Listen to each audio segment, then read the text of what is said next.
All right, in this video, I'm going to show you how to pull up a student record report. And the student record report is very handy because it will show you a particular student and then every book that the student has taken an AR test on and also how they performed on that test during the particular period that you have selected. So first of all, we have to log into our AR. Make sure that you are logging into your particular school's Accelerator Reader because each school has its own unique URL. Now that we've logged in, we're going to go ahead and click on our Accelerator Reader icon here, and we are going to choose Reports. So the second link down, which is Reports. Underneath Reports, we have several different categories of reports, and in this case, we are interested in their reading practice. So the reading practice report is the one that we want.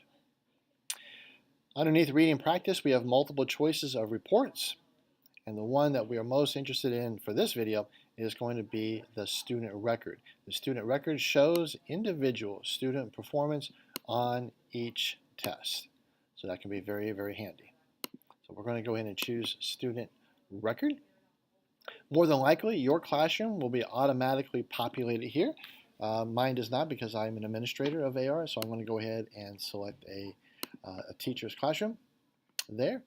We are going to choose the preferred date range. In this case, the default is already set that it's going to be for the entire school year, and that will be fine, but you have other options too. If your administrator has set your quarters or your semesters, you can also choose the last 30 days, previous 7 days, this week, last week, this month, last month, today, yesterday, and so on. Let's go ahead and choose it for the last 30 days. Let's just narrow it down just a little bit there. Okay. We can sort it by the date taken or the title. We're just going to keep it at the default there. And what types of quizzes do I want to show on this one? Well, I'm mostly interested in the English reading practice quizzes. I don't need a Spanish reading practice or the vocabulary or the literacy skills or other tests. If I did want those, I would leave those checked off as well. I'm going to go ahead and keep it grouped by the class, so that's no big deal there. And we're just going to leave everything else as the default, except for this one here, page break. Page break after each group. This is very, very handy. What this will do is it will print one student on each page and not just run them all together. So it makes it very nice, especially if you want to send a copy home. It'll just put one student on each page. We will go ahead and choose View Report then.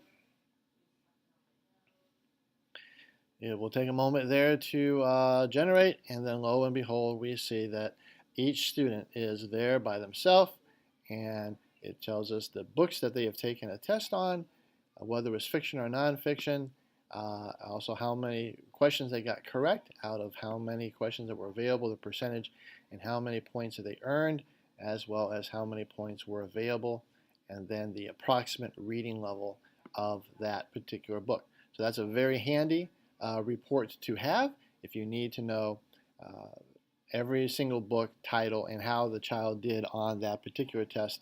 That's a very handy report to have.